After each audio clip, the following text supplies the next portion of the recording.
friend. His name was Blunt, and then I tried to give him a shove out the door. I tried to hook him up, but he said no, I don't want to get with the whore. So I said, why, girl, you're sitting in the back seat of Danny Van. And I said, hey, come on, girl, will you let him get in your pants?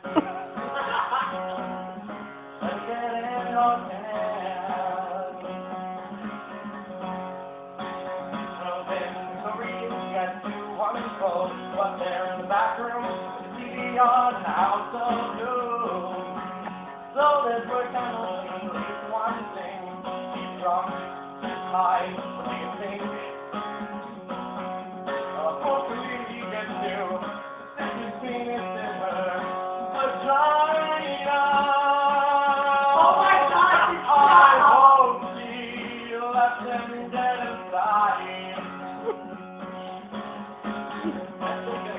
Well, Mr. Blunt, I'm your man. I think I had this plan all along. I wish I could take credit, but to be honest, I was just kind of high and drunk, cause I don't know what I was doing, but I heard it. Did you get your penis sucked off by her yet? Oh my God! Did you get inside and finger her yet? Hopefully enough by the time that you got on that ass and you banged it. Oh my God! I hope you